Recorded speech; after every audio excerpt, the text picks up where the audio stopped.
Good morning everyone. एक गर्म glass पानी के साथ हो गई है आज मेरी पढ़ाई शुरू। सुबह के 4 बज रहे हैं and this is I am. Naira भी सो रही है और मैं फटाफट रीडिंग लगाते हुए। और आज मैंने अपना टास्क टू डू में बहुत ही लिमिटेड चीज़ें रखी हैं और पूरे दिन के शेड्यूल में मैंने आज सिर्फ 3 आवर्स का ही पढ़ाई का शेड्यूल अपना बना करके रखा है, क्योंकि आज घर में गेस्ट भी आने वाले हैं और मुझे ज़्यादा समय नहीं मिलेगा पढ़ने का। तो और मुझे घर भी थोड़ा समेटना है, क्लोथिंग रखी है 3 डेज़ की तो वो भी समेटनी है। तो मैंने आज बहुत ही लिमिटेड टाइम पीरियड रखा है, तो सोचा यही है कि जल्दी उठ करके जितने से जितना ज़्यादा मैं पढ़ पाऊँ अपने सब्जेक्ट को, उसे मैं मॉर्निंग में ही कंप्लीट कर लूँगी और उसके जो इम्पोर्टेंट पार्ट्स हैं वो दिन में रिवीजन करूँगी।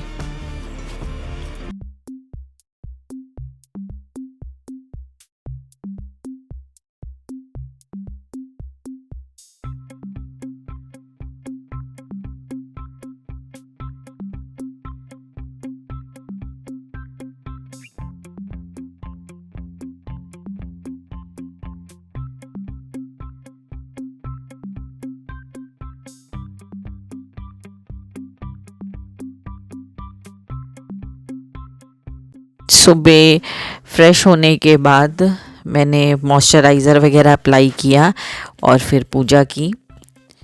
मॉर्निंग में जल्दी उठने का यही फ़ायदा है कि हमें दिन बहुत बड़ा मिल जाता है और हमारे काम फटाफट निपट जाते हैं। तो जो काम करने के लिए हम वही काम दिन में भी करते हैं, लेकिन लगता है कि समय बिल्कुल नहीं है।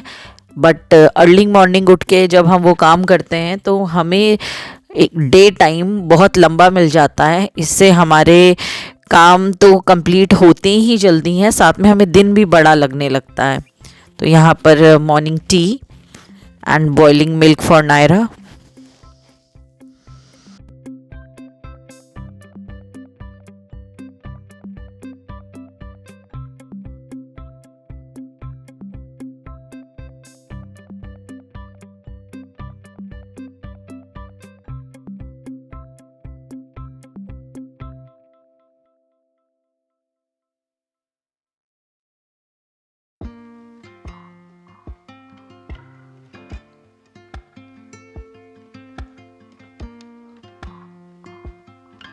Hair I am going to have tea. और ये रहे 3 दिन के कपड़े, और आज सोचा कि गेस्ट आए उससे पहले ये निपटा लूँ, क्योंकि अपना जो भी मैंने रूटीन बना के रखा था उसे फिनिश कर लिया।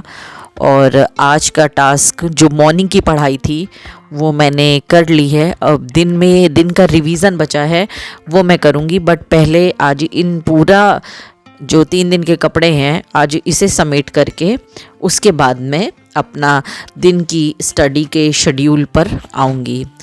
एंड आप देख सकते हैं कि नायरा पीछे अपना खेल रही है।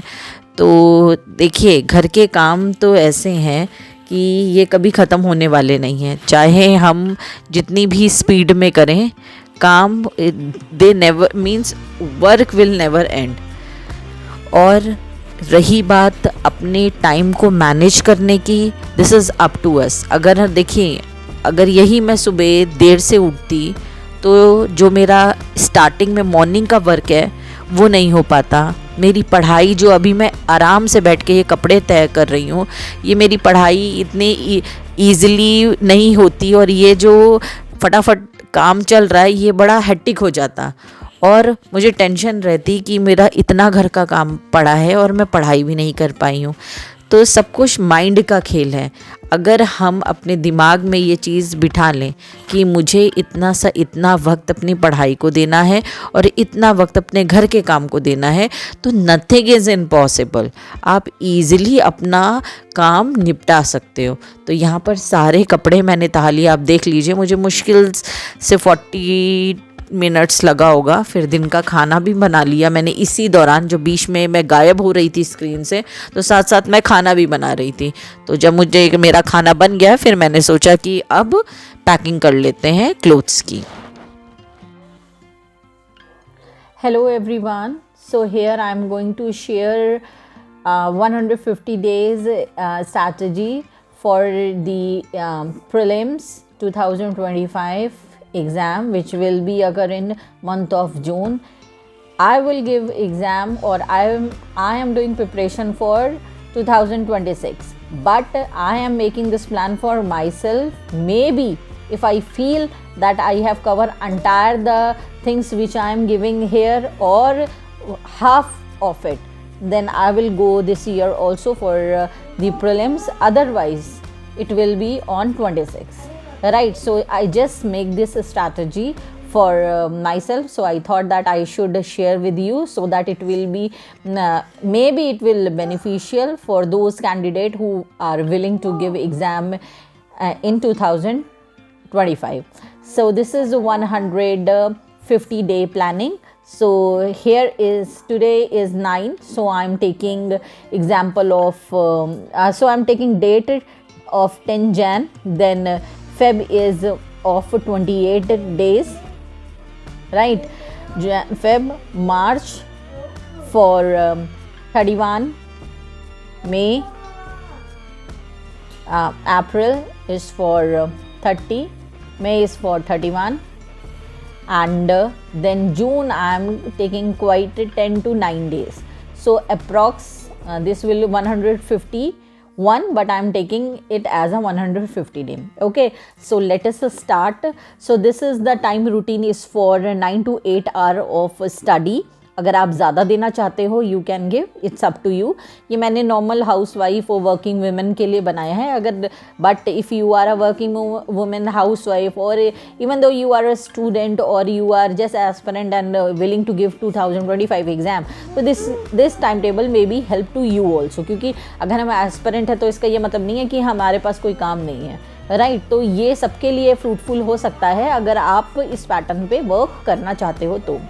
So as we know that UPSC exams having three format of exam. First one is prelims, second one is mains and third one is interview. अब मेंस की तैयारी करने का हमारे पास एग्जैक्ट टाइम तो नहीं है, क्योंकि ये एक लेंदी है और इसमें कुछ सब्जेक्ट एडिशनल जुड़ जाते हैं, right? But half of 3/4 of the syllabus of prelims will come in mains. बस ये डिस्क्रिप्टिव है और ये ऑब्जेक्टिव है. इंटरव्यू को तो हमें पता ही है कि अगर हम ये दो एग्ज़ाम क्वालिफाई कर लेंगे तो हम इंटरव्यू में जाएंगे.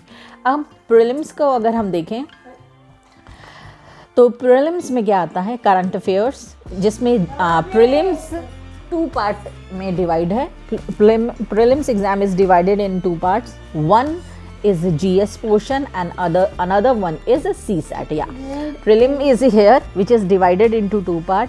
One part is GS, another one is CSAT. In GS, current affairs will come, history, all the 3 part of history, Asian, medieval, modern will come. Geography is divided into 12 parts and so on, like physical geography, political geography, ocean, landforms, atmosphere, right? Modern world geography. So these all things will come in a geography. ठीक है. Moreover, geography will also based on the current affairs and history will also based on the current affair. But here modern is the typical form of the history which you should know. Maybe it will be reflected your current affairs, maybe not. But geography is question, most of the question is GK type of question and it also refers our current affair. Second thing, polity, economics, art and culture and miscellaneous question also come. Up now polity also refers from the current affairs and some directly questions asked from the Constitution of India.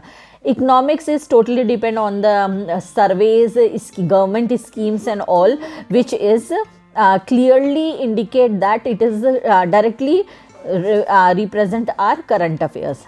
And art and culture, direct question 1 or 2 come, and miscellaneous, you never know any question from where and which part it will come. So this is the GS portion which we should complete in this 150 days. Second thing, CSAT, this is the subject you should just qualify. Getting more marks is not the issue, but 33% you should get in this paper to qualify. If you qualify this, then only your prelims paper will check.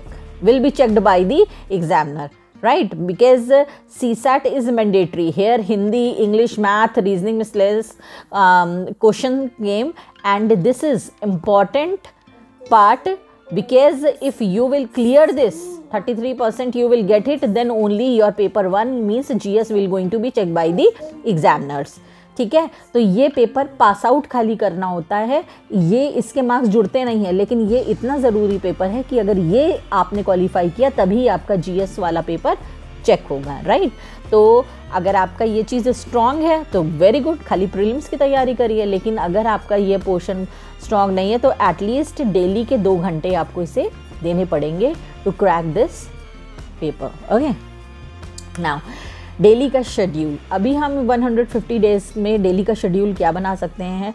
Daily हमें 2 hours तक current affair daily का routine बना लेना है कि पढ़ना है तो पढ़ना है। For current affairs you can go online, otherwise दृष्टि IAS की और विजन कह लो, विजन IAS की, एडा की, घटना चक्र UP की एक ये एनुअल रिपोर्ट देते हैं, एनुअल GS की करंट अफेयर की को लॉन्च करते हैं, बुक निकालते हैं, आप वो पढ़ सकते हो। ऑनलाइन तो आपको किसी भी वेबसाइट पे रिसेंटली डेट वाइज भी करंट अफेयर मिल सकता है। लाइक आज 10 जैन, अगर आज 9 जैन है तो अगर मैं 9 जैन से चेक करूं तो इसके पहले का हमें नॉर्मल जो भी करंट अफेयर्स हैं वो मिल जाएंगे। लेकिन उनके लिए अच्छा है those who are starting from 2025 for the exam of 2026, उनके लिए अच्छा है। वो आज से ही अगर न्यूज़पेपर पढ़ना चालू कर दें तो 26 के लिए उनका काफ़ी हद तक कंप्लीट हो जाएगा। फिर पॉलिटी को डेली 1 घंटा देना है, हिस्ट्री को 1 आवर देना है, ज्योग्राफी को 1 आवर देना है, इकोनॉमिक्स को 1 आवर देना है। ये उनके लिए है, रिवीजन पर्पस है ये। जिनको ऑलरेडी ये सारे सब्जेक्ट रीड हो चुके हैं वो रिवीजन कर सकते हैं, और जिनका नहीं हुआ है तो वो टाइम को आगे पीछे करके डेली 1 सब्जेक्ट लें या डेली 2 सब्जेक्ट लें, या कॉम्बिनेशन बना ले कि पॉलिटी पढ़ रहे हैं तो उसके साथ हिस्ट्री लेंगे, ज्योग्राफी पढ़ रहे हैं तो उसके साथ इकोनॉमिक्स लेंगे, राइट? ऐसे करके आप जोड़ी बना लीजिए, ऐसे करके अपने सब्जेक्ट को सेलेक्ट कर लीजिए और डेली उसको पढ़िए, जिसमें करंट अफेयर्स को तो पढ़ना ही है। ये एक मैंने बस स्ट्रैटेजी प्रोग्राम है कि अगर आपका सब तैयार है तो रिवीजन के लिए आप 1-1 घंटा दे सकते हो, लेकिन अगर if you are a beginner तो आपको अपने हिसाब से टाइम टेबल बना के इसे पढ़ना पड़ेगा, क्योंकि ये सब्जेक्ट वेरी इंपॉर्टेंट है और यही हमारे प्रीलिम्स में पूछे भी जाते हैं। सेकेंड थिंग, इसके लिए डेली आप 2 घंटे दीजिए, एक्सक्यूज़ मी, एक्स्ट्रा आप 1 आवर दे सकते हो अगर बहुत ही कमज़ोर है। अदरवाइज़ 1-2 घंटे डेली अगर आप दोगे तो 15 दिन इसके प्रिपरेशन के लिए बहुत हैं। 15 से 20 days is sufficient for preparation of it. Second thing, अगर 26 का है यही शेड्यूल अगर आप 2026 में लेना चाहते हो तो अपने हिसाब से टाइम टेबल को मैनेज कर लो कि आपको कैसे इस चीज़ को आगे लेना। और अगर आप मुझे कहोगे I will make time table for 2026 to subject wise properly, chapter wise, कि आपको कब, किस समय, कितना और किस तरीके का रीडिंग करना है। सो डैट ये स्ट्रैटेजी तो इस 150 डेज़ के लिए है कि आप अपने आप को किस तरीके तैयार कर सकते हो for the prelims of June month. Okay, so for me all the best for everybody who are willing to give exam in June this year. तो ये strategy अगर आप अपनाते हो तो definitely you will crack the exam. Thank you.